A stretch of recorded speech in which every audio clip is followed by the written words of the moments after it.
বড় ধাক্কা, দেশের অন্যতম বড় তথ্য প্রযুক্তি সংস্থা টিসিএস এ বিপুল সংখ্যক কর্মী ছাঁটাই করতে চলেছে। টিসিএস এর তরফে জানানো হয়েছে প্রায় 12,000 কর্মী ছাঁটাই করা হবে এই চলতি অর্থবর্ষেই। বিস্তারিত সে বিষয়ে জানবো, টেলিফোন লাইনে যুক্ত হয়ে গেছে প্রতিনিধি সোমনাথ মুখোপাধ্যায়। সোমনাথ, টিসিএস সংস্থার তরফে এখনই জানা যাচ্ছে যে তাদের গ্লোবাল ওয়ার্ক ফোর্সের প্রায় 2% কর্মী ছাঁটাই করা হবে। আর কি জানতে পারছো, কি রয়েছে বিস্তারিত? দেখো, আমরা জানি যে দুদিন আগে কিন্তু টিসিএস এর পক্ষ থেকে জানানো হয়েছিল তারা কিন্তু একটা এক শ্রেণীর কর্মচারী ছাঁটাই করবে। সেই কর্মচারীর সংস্থা কিন্তু সংখ্যা কিন্তু প্রায় 12,000-এর বা 12,000-এর বেশি বলে জানা যাচ্ছে। এবং এই ঘটনা সামনে আসার পরে কিন্তু একটা চাঞ্চল্যকর খবর তৈরি হয়েছে, কারণ টিসিএস হচ্ছে ভারতবর্ষের সবচেয়ে বড় আইটি ফার্ম, যেখানে প্রচুর মানুষ, প্রায় 13.5 লাখ কিন্তু সেখানে চাকরি করে। এবং সেইখান থেকে দাঁড়িয়ে আজকে 12,000 মানুষের ছাঁটাই, 12,000 কর্মীর ছাঁটাই, ভারতবর্ষে বেকারের সংখ্যা বাড়ছে এবং সেটা কিন্তু নিশ্চিত। এই বিষয়ে কিন্তু বিভিন্ন রাজনৈতিক দল কিন্তু ইতিমধ্যে তাদের বক্তব্য দিতে শুরু করেছে।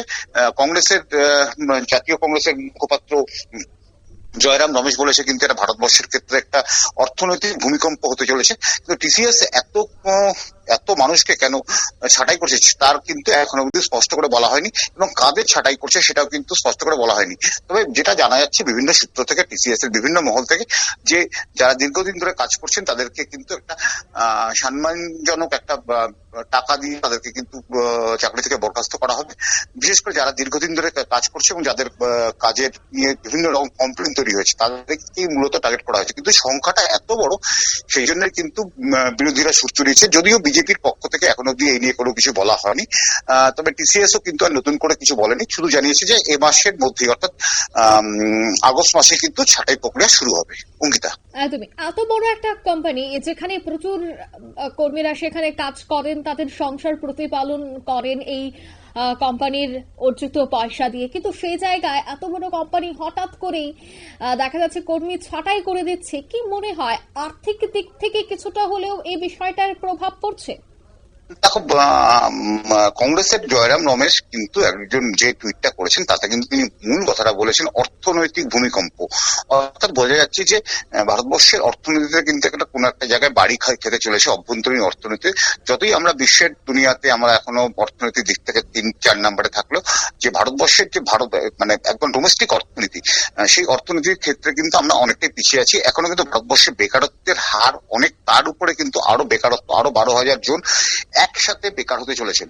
অর্থাৎ এতখানি 12,000 জন একসাথে বেকার হওয়ার ঘটনা কিন্তু আমাদের অতীতেও যে সেই নজির আছে, কারণ বিভিন্ন কলকারখানা বন্ধ হয়ে গেছে, যেমন বিভিন্ন যে চটকল গুলো বন্ধ হয়ে গেছে, সেখানে কিন্তু এক ধাক্কায় 12,000 শ্রমিক কর্মহীন হয়ে পড়েছে। বা যখন একটা চা বাগান বন্ধ হয়ে গেছে তখন কিন্তু একবারে 12,000 কর্মী কাজ হারিয়েছেন। কিন্তু একটা চটকল বা একটা চা বাগানের ক্ষেত্রে সেটা আবার খোলার একটা সম্ভাবনা থাকে, এবং তারা পরবর্তী চাকরি ফিরে হয়েছে সেই কোম্পানিতেই বা সেই কারখানায়। কিন্তু টিসিএস কর্মী যখন একবারে ছাঁটাই করছে, তারপর কিন্তু একটা নতুন করে যে তাদেরকে কর্মসংস্থান তৈরি করা হবে সেরকম কিন্তু জায়গা এখনো দেখা যাচ্ছে না। অঙ্কিতা, ধন্যবাদ। অর্থাৎ এই যে 12,000-এর বেশি কর্মী ছাঁটাই করা হচ্ছে, তাতে আর্থিক ভূমিকম্প আসতে চলেছে এমনটাই মনে করা হচ্ছে। কেন? এত বড় একটি কোম্পানি টাটা, যে ব্র্যান্ড শুধু নামই যথেষ্ট, আর সেই ব্র্যান্ডে সেই নামেরই কোম্পানির কর্মীদের ছাঁটায়, তাও আবার দেখা যাচ্ছে যে হাজারো হাজারো কর্মী, 12,000 কর্মী একসাথে ছাঁটাই করা হচ্ছে, এবং 12,000 কর্মীর সাথে তার পরিজনরা রয়েছে। এবং এই বিষয়টা নিয়ে কিন্তু বিরোধীরাও এবার সুর চড়াতে শুরু করেছে। তবে কি ভারতের অর্থনীতি ভাঙতে চলেছে? প্রশ্ন বিরোধীদের। নিয়ে নিচ্ছি ছোট্ট একটি বিজ্ঞাপন, বিরতির সঙ্গে থাকুন।